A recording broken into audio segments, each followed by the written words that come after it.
Welcome back to zone one. இன்றைக்கி பார்த்தீங்கன்னா கோகுலாஷ்டமி. இன்றைக்கி வீடு வாசல் துடைச்சிட்டு கிருஷ்ணர் பாதங்கள்லாம் போட்டு கிருஷ்ணரை வீட்டுக்குள்ளே அழைச்சிட்டு வந்தாச்சு. குட்டி கிருஷ்ணர் எங்கள் வீட்டுக்கு வந்துட்டார். அவருக்கு எப்படியெல்லாம் நான் அலங்காரம் பண்ணியிருக்கேங்கிறத பாருங்கள். ஸ்டென்சில் வச்சு தான் இன்றைக்கி நான் கோலம் போட்டிருக்கேன். கிருஷ்ணர் வெண்ணெய் சாப்பிட்ற மாதிரியான அந்த ஸ்டென்சில் வச்சு கோலம் போட்டு கிருஷ்ணர் பாதங்களுமே ஸ்டென்சிலில் தான் போட்டிருக்கேன்.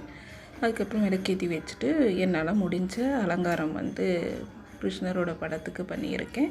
அதுக்கப்புறம் குட்டியாக கிருஷ்ணரோட சிலையுமே இருந்துச்சு. அதுக்கும் வஸ்திரம் போட்டு என்னால் முடிஞ்ச அலங்காரம் பண்ணியிருக்கேன். அதுக்கப்புறம் பட்சணம் பார்த்திங்கன்னா உப்பு சீடை அதிரசம், அதுக்கப்புறம் கைமுறுக்கு குட்டி குட்டியாக அவல், பால், தயிர், வெண்ணெய், நெய் இதெல்லாம்